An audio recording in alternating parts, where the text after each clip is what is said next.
Joseph Kabila, et la question qui se pose aujourd'hui, vous qui observez de très près la situation en République démocratique du Congo, c'est comment jugez-vous les premières tensions qui apparaissent entre le clan Kabila et le clan du président Félix Tshisekedi? Mais c'était inévitable.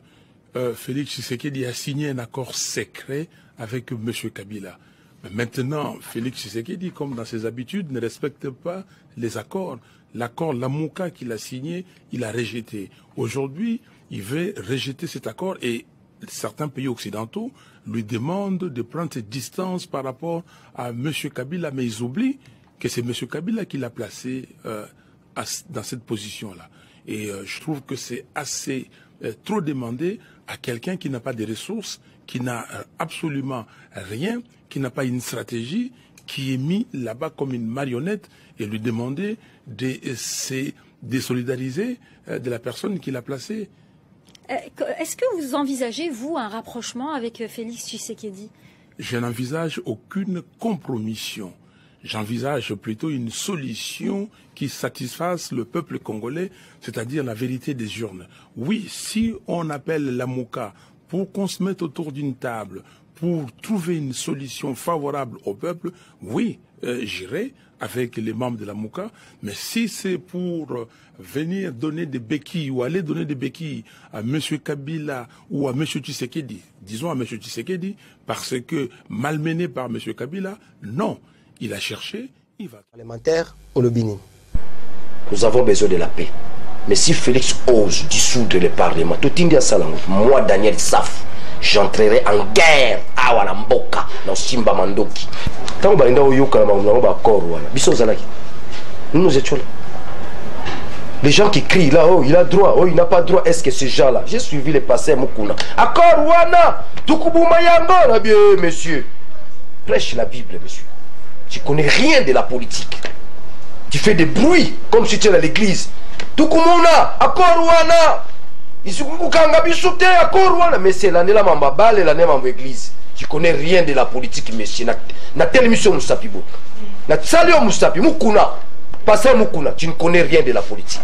Na tio Moussapibo. Boutique à Rotia des autres. Bayokani, au moni mambo salama na Genève. Les coups montés na Genève. Tabayokani na Genève a signé l'accord. Vous avez entendu Félix dit les changements aujourd'hui s'appellent qui? Fayoul. Bayokani awa, tumbi bapine, oh baseboy, yango bani basala lisusu. Baseboy accord. Yambalo sobo meki. Je fais ça au nom de Dieu. Pour la première fois, je vais briser les enseignements du maître. Mon maître a mené les combats pacifiquement. Donc, briser l'enseignement de Tshisekedi. Tout aussi, Mamindou qui n'a beaucoup. Tout qui n'a pas aventure. Boubandino n'a pas aventure. C'est que c'est un grand théâtre. Accord au monde. C'est pas dit que parce que tu es président de la République, tu peux piétiner d'autres institutions. S'il dissout le Parlement, le même jour, il peut te dissoudre comme président. Sur base de quoi il va dissoudre le Parlement? Mais tout est bon. S'il dissout le Parlement, moi Daniel Saf, je tire ma table, la dissoudrai le même jour. Il n'est plus président. Le même jour. Nous savons comment ils sont devenus présidents. Nous savons qu'est-ce qui s'est passé. Nous ne sommes pas des idiots. Nous savons. Nous sommes politiciens. Nous savons qu'est-ce qui s'est passé. Qu'est-ce qui s'est passé avant les élections?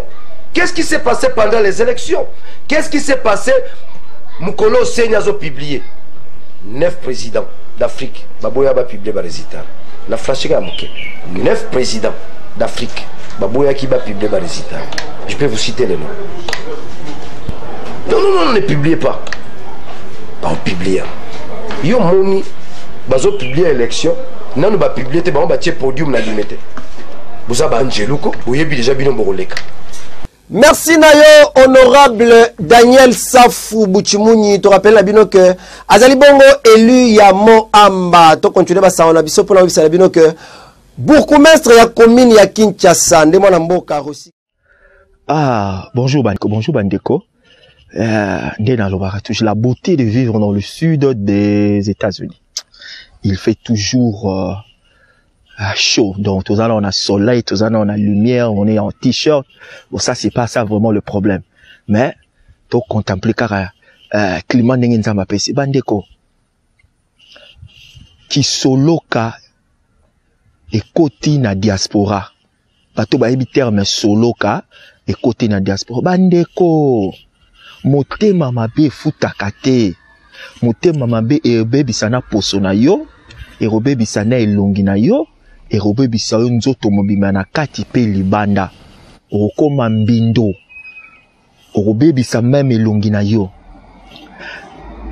bino moko wana ka bozalaki o Tshisekedi o Dilombo o Bizimungu akufa lokwa Bizimungu elilingi ya pamba o comment on appelle ça il n'a pas le pouvoir, il ne dirige pas bandeko oh ce qui a kabwani na Kabila vraiment toko supporter lelo président de la République Félix azo kabwana na Kabila osiliki si bo siliki pour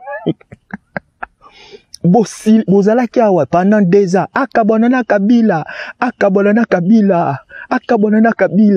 toko supporter lelo azo kabwana na Kabila bo siliki bokomi ba constitutionnaliste preuve ya kimotema mabe yango oyo parce que mutu oyo ayini Kabila wa ayinaka Kabila ata Félix azu pouvoir na tricherie ndenge bino bokanisaka ata azobuka constitution pour Kabila longwa ako supporter Félix ako marteler Félix te ako critiquer te mais lelo bokomi ba constitutionnaliste pona Kabila ezali otobengaka motema mabe kisoloka motema ya kindoki lelo bokomi ba constitutionnaliste pona Kabila ezo lekela ngai ezo kamisanga et puis nakamwe abatu misusu bakomo loba aya kosenga biso babeki afingaki bakombata bakoma akende kuna akende ye moko na deal na bandeko bazo tanga zoloba atanga zoloba batu baya kosangana basolola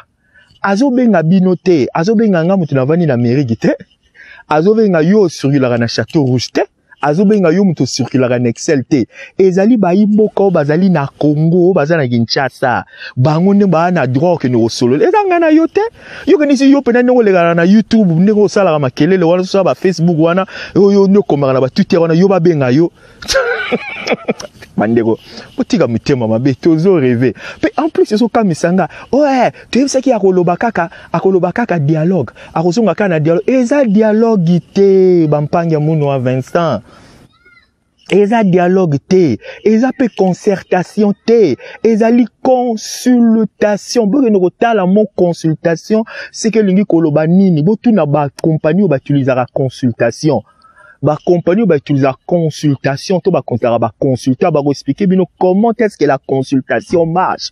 Ce n'est pas un dialogue pour vendre robeta ba masolo to solo la boya te esa ndenge wana te. Ce n'est pas ça. Pour le moment azongela la muka ya el ye te. Pour la muka existera sous te azongeli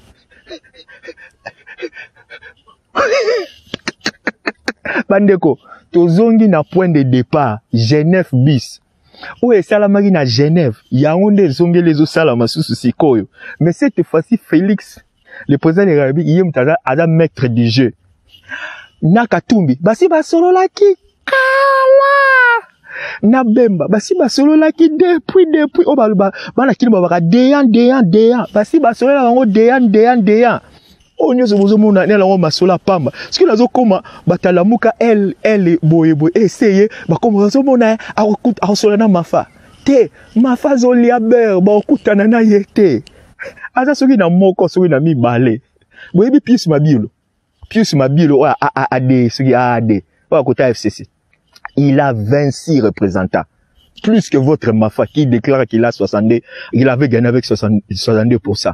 Pius Mabilo il en a 26. Il en a 26. Qui n'est pas populaire que votre, mais il en a 26. Allez-y comprendre. Masolo est allié. Masolo c'est beta makina baaki kala. Masolo c'est beta makina na bemba kala. Masolo c'est beta maki na Katumbi kala. Donc oh no c'est kene nango. Et nango ba formalité. Ya na oka ba formalité boti kande motema mabe ezokamisa ngai bokomi ba constitutionnaliste ya ko défendre Kabila.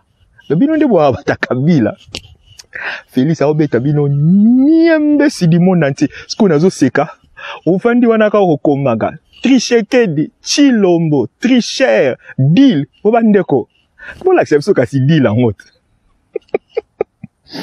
Pour l'accepter kasi bo bino zali sur penza na ndenge bata SS bana bakotomboka bo. Soki Deal ezalaki balinga bimisa ngote, balinga bimisa ba audio a Deal en haute, balinga bimisa ba papier a Deal en haute.